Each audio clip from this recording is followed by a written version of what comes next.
Hello, this is the chapter reading for Blindsided by T. Christensen. Chapter 1. Kirsa, 4 years old. I'm playing in the sandbox at the park, doing a good job of ignoring his stupid boy noises, until one of his explosions destroys a part of my sandcastle. I whip my head around, giving him my mean face and yelling, "Stop it!" Brock grins at me and lifts his plastic toy inches from my face. It's not me. My tank is doing it. I swat at it, but he moves it out of the way before I can hit it. I make fists with my hands when he taunts me by moving it back and forth in front of my face. "Stop it, you big fat meanie, or I'm gonna tell." Brock's grin fades as he looks over at his mom, who's sitting on the same bench as my nanny a few feet away. I'm just starting to gloat when he reaches over and knocks the rest of my sandcastle down. That does it. I jump up, pushing him into the sand, and running away with his stupid tank. I'm gonna bury it where he can't find it. Chapter 2. Kirsa, 8 years old, summer before 2nd grade. I inhale the new wood smell and twirl around. After 2 years of begging, my dad finally relented and hired someone to build me an actual treehouse. It's like a tiny home, and I will never leave. Well, I'll have to leave to eat because there isn't a kitchen.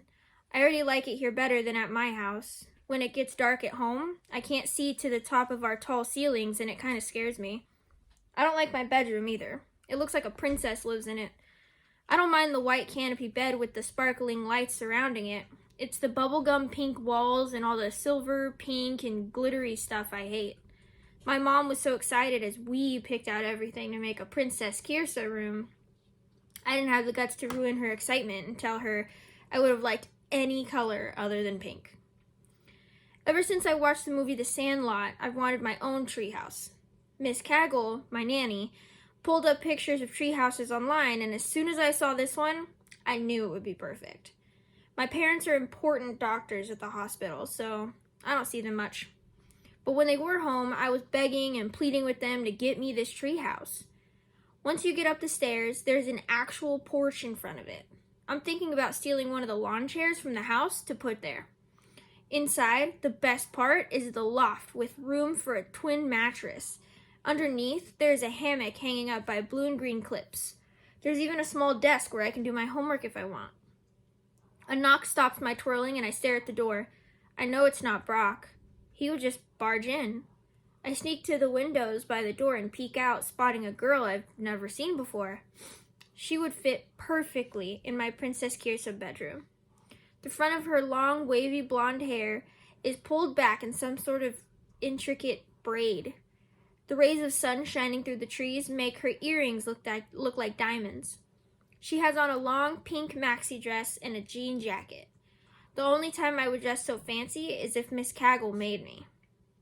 I open the door cautiously, and then I'm staring at her sky blue eyes and tentative smile. "Hi, I'm Victoria Ellis." She gives me a little wave. "Hi," I say slowly. "Is it a regular thing to have strangers knock on treehouse doors?" Her smile fades and she twists her hands together while she rambles. "I just moved here and I saw people building your treehouse, and then I saw you go up the stairs, and I wanted to know what it was like, so I decided to come over and look." I smile and step back. Anyone who's a fan of my treehouse is welcome. Victoria looks around in awe. This is so cool. I stand like a proud mama bear and watch her wander around the space. She stops when she comes to the loft. "Are you going to sleep up there?" My nanny said no, but me and my best friend agreed to sneak out and do it anyway. "That would be so fun." I nod vigorously. I'm so excited someone else gets it. "I know. You can come too." Her eyes get big. "I can?" The door bursts open and hits the wall. "I'm not staying out anymore." Brock has arrived. His dark brown hair, which reminds me of coffee, is sticking up all over. Streaks of dirt cover his face, arms, and legs. His mutinous expression leaves me and lands on Victoria. "Who are you?" he demands. With wide eyes, she takes in Brock's post-football practice appearance. "I'm Victoria." "What grade are you in?" Shyly, she tells him, "I'm going to be in 2nd grade." "Us too!" I clap my hands and Victoria smiles at me. Brock isn't as excited as I am. He just continues his questions. Where did you come from? When Victoria doesn't answer fast enough, he turns to me. Why is she here? She wanted to see my treehouse, and I like her, so don't be a big fat meanie. Brock scowls at her, but I grab his hand and pull him farther into the room. Come look at the treehouse, Brock. He had been just as excited as me when my parents had finally agreed to build it, but had been worried it would be too girly. I couldn't blame him considering my room. I point out everything he should love, and he begrudgingly agrees it's cool. It will make a great clubhouse and a fun sleepover place. Let's go play football. That is as much excitement as I ever get from Brock if it isn't about football or video games, so I let him pull me back to the door. Victoria stands uncertainly in the middle of the treehouse, so I look back at her and tell her, "You can play with us." She follows me down the stairs and whispers, "I don't know how to play football." I shrug. Brock says I don't either, but he still makes me play with him. Victoria follows all of his bossy orders, but it soon becomes clear she and balls do not get along. After she flinches from the football for the 100th time, Brock decides to switch to baseball. When Victoria gets hit in the face, she tells us she'll just watch until we're done playing. It takes a couple of weeks for him to warm up to her, but it isn't long before our duo becomes a trio. Chapter 3. Brock, 8 years old, 2nd grade. As soon as I open the door to the treehouse and see Kirsten and Victoria, I tell them what we're doing today. I want to practice throwing long-distance passes. Grab the football. Every day after school, we meet in the treehouse and decide what to do. Well, Kirsten and I decide what to do. Victoria just goes along with whatever we want. Today she turns her big blue eyes to me and sweetly says, "We played football yesterday and I got hit in the face again. Can we do something I want to do today?" I really want to play football, but then she whispers, "Please, Brock." Her wide eyes are begging me and I crumble. Fine. I ignore her squeal and warn, but just for a little while, then we're going to play football. I want to play house. No, I'm not going to play house like some sissy. We both turn to Kirsa, who hasn't said anything. Oh, she looks at me, silently trying to persuade me to change my mind. After I glare at her, so she knows there's no way I'll play house, she turns to Victoria. In a fake, cheerful voice, Kirsa asks her, "Maybe we could play a game?" I'm ready to jump on board, but before I can say anything, Victoria yells, "You guys never do what I want to do. I don't want to do boy stuff today. I want to play house." As soon as Victoria says boy stuff, Kirsa scrunches up her face. "What do you mean?" she asks. Kirsa and I have been like glue since we were 4 years old. I don't think it ever occurred to her most girls don't like to look for toads in the pond or play sports and video games, though I have to do a lot of convincing to get her to play video games. "Kirsa, you're a girl. How come you never make Brock do girl things? Why should he always get what he wants?" "Hey!" That makes me mad. I don't make her do anything. I can tell by the look on Kirsa's face her feelings got hurt. "Oh, I didn't know they were boy things." I don't like seeing her hurt, so I cave. "Fine," I snap, "but I'm not going to pretend to be a girl or play with dolls." I shudder at the thought. Every day after that, Victoria and I clash over what we're doing after school. We meet in the treehouse before Kirsa gets there to decide. Most days, we end up arguing. As I get older, I realize Kirsa purposely drags her feet so she won't have to be our referee. Chapter 4. Brock, 10 years old, 4th grade. Why does Kirsa always have to play with us? Every time we ask you to do something, she always tags along. Jake sneers, and I tense. He doesn't wait for my answer. She's not a guy, so I don't know why she's always hanging around us. She should be by Victoria, cheering us on. He nods to where Victoria is sitting on the swings and watching us play. I look for Kirsa to make sure she didn't hear Jake. Luckily, she's still getting the football from the basket on the playground. I turn back to him and the 5 other boys, who are all nodding in agreement. "Because she's better than all of you," I tell them. It's true. The teachers won't allow us to play tackle football, so we play 500 and Kirsa always wins. Well, she wins if I'm throwing the ball. Otherwise, I'm the winner. Only because we take it easy on her because she's a girl. I take a step closer to Jake, warning him without words to shut his mouth. Kirsa appears with the football tucked under her arm and confusion on her face. "What's going on?" I never thought about not telling her. "Jake thinks he's better than you at football." Kirsa looks over at him. "Then why do I always win?" My grin breaks free with her matter-of-fact response. She lifts her chin as she dares him to disagree with her. Jake straightens up and puffs out his chest. Because we take it easy on you since you're a girl. Kirsta's pop bottle green eyes darken to forest green, a sure sign she is pissed. Without breaking eye contact with Jake, she flicks the ball over to me. First person of 500 wins. I walk about 20 yards from them and throw a high-arching pass, yelling, 100 points! Sure enough, Kirsta jumps higher than the 6 guys and catches the ball before landing on her butt.